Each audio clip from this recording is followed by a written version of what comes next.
And so the wheel turns towards Lughnasadh. You're very welcome to Bealtaine Cottage.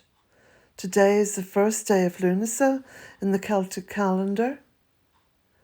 And as always, it's a wonderful celebration. It's also a full moon. What better way to celebrate than under the full moon here in the west of Ireland? You're very welcome. Well, a very happy and blessed Lughnasadh Eve to you. It's Monday, it's the last day of July. Tomorrow is the first day of Lughnasadh. And Lughnasadh is the Irish word for August. So when people talk about Imach, Bealtaine, Lughnasadh and Samhain, they're talking about Irish festivals that go back thousands of years. It's a bit of a windy evening out there. It's 9:15. I'll getting on for 20 past. I have a wee companion here who's sitting, watching the stove, listening to the wind pull the flames up the chimney. And you know, I have the stove all closed up, and yet there's so much wind there pulling up the chimney.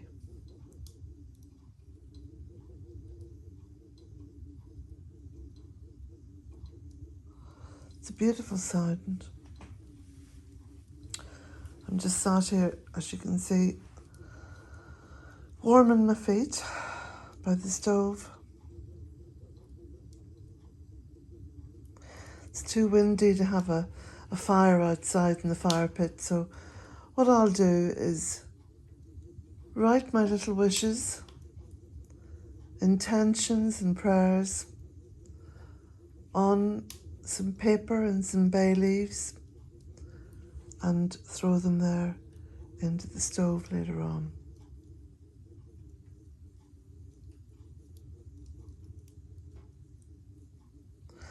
I've already had a lovely meal. I made a beautiful Bealtaine rice and some nice homemade bread. So I had that earlier.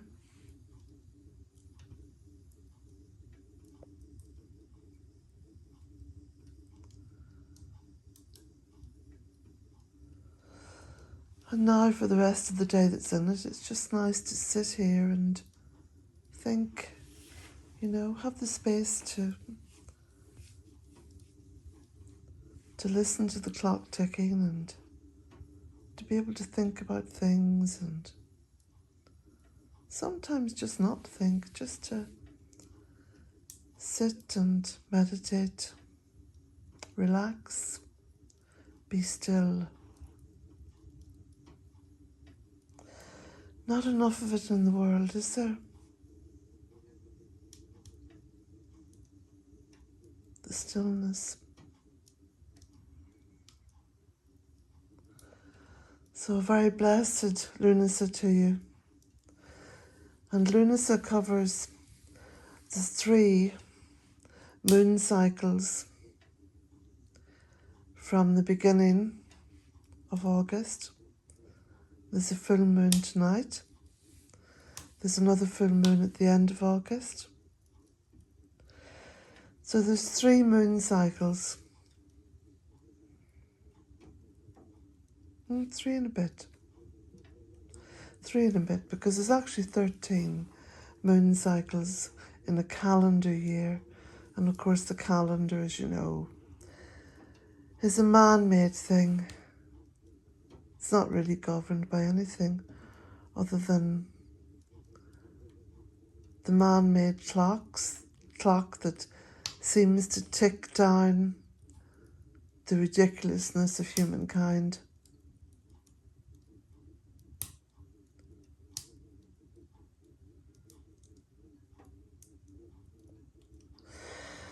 So this is the beginning of the Lughnasadh journey that will take us up to Samhain.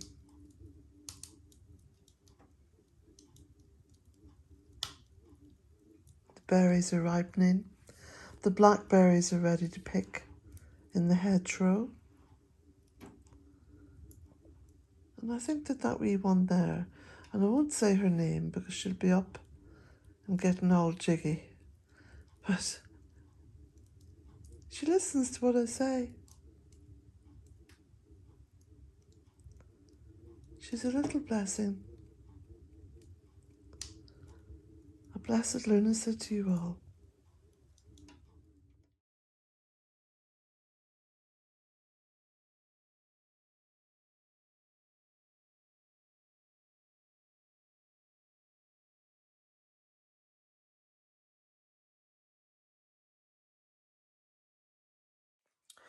So I've just been out with Patsy for a walk, and I've picked this beautiful Lughnasadh bouquet because today is the first day of Lughnasadh, and it's a celebration of harvest from now all the way through to Samhain. And there's berries from the hypericum, there's flowers of the oregano, honeysuckle, meadowsweet, crocosmia, buddleia, fern, just so many different beautiful flowers, and yarrow. See the yarrow in there, the white one? Plantain. There's such a bountiful harvest of flowers in the hedgerows. What a beautiful way to celebrate. Just there, beside my lamp. Let me turn the lamp on so you can see. There we go. Look at that. Isn't that beautiful? Have beautiful things in your home.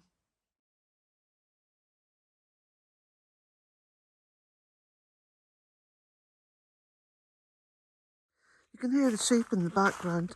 They're up on the hill there, just behind Bealtaine Cottage woodland.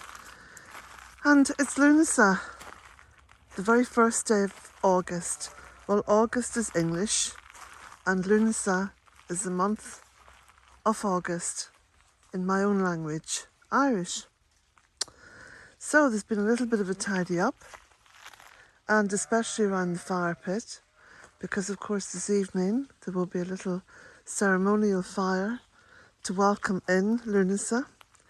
Lughnasadh, of course, begins on the eve before, Lughnasadh Eve, which is from about sunset onwards. But already the beautiful sweetness of Lughnasadh is here. There's little bits of mist forming in the morning. The air is a little bit cooler, although it's still officially summer in lots of ways, because as with all the seasons, there is a very slow transition. But here in the west of Ireland, it is very visible.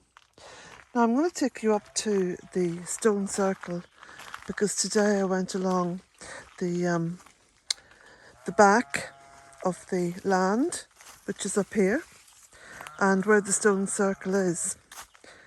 And again, continued my tidying up and trimming grass and hedge cutting, and you can hear Patsy barking in there.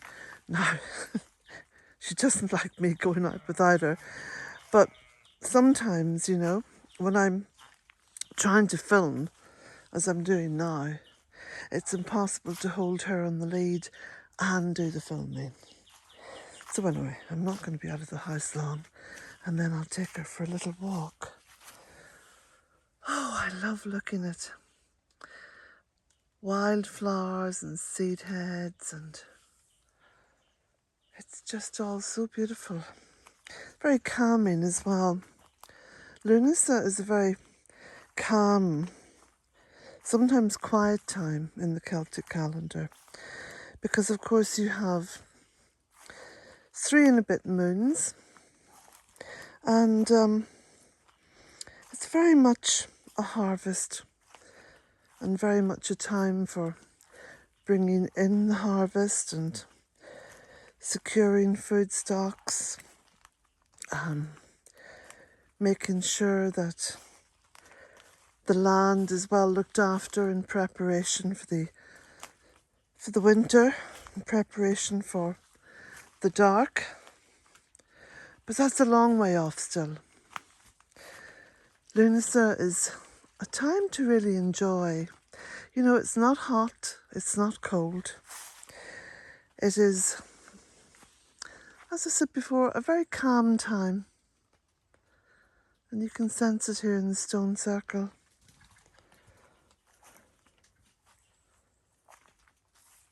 And you hear some birds, but not all of them. And you see the black currants. All have been eaten and the blackberries up there are ripening.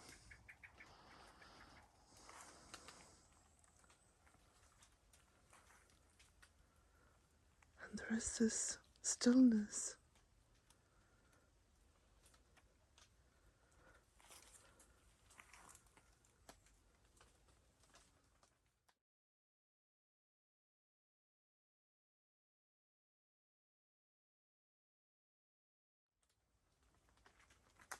You know, as a way of trying to explain the ritualistic way of life of the Celts, of my ancestors, is to understand how they viewed nature.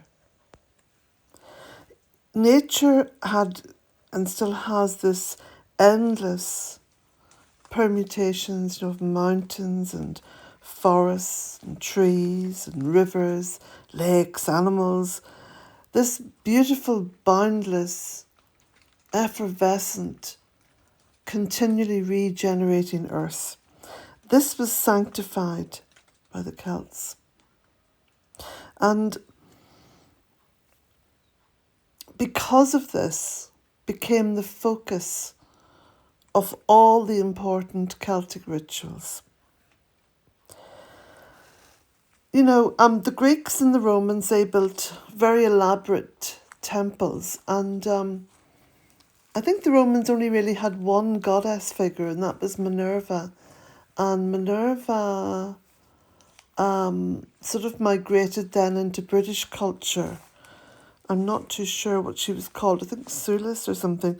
But the Celts had this wealth of divine feminine figures. And the mother goddess was very symbolic of all rituals to do with Mother Earth. And there was this also incredible artistic response to nature. And the artistic response was very vigorous, very imaginative, very creative.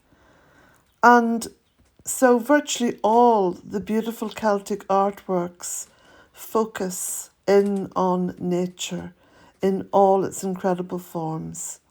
So Lughnasadh being this wonderful celebration over 3 months of harvest is invigorated with colour and form and food and cauldrons and festivities and celebrations. It is a very wonderful time. And as I open the door of the cottage, there she is, just sat, her little legs sort of crossed at the front. Isn't she beautiful? A brief reminder for Patreon supporters, the draw for the Eternity Scarf is going to be held tomorrow. And I will do it online and post it up on Patreon for you. Good luck, everybody. As a published author, my books are available only from my website, bealtainecottage.com. A Cottage in 3 Acres is my first book, In Search of the Goddess Rising, which is all about the goddess culture in the Celtic tradition. My third book, Walking Between Worlds, which is an exploration of betwixt and between, living in the west of Ireland. and this lovely little booklet, the Bealtaine Cottage Guide to the Deep Midwinter.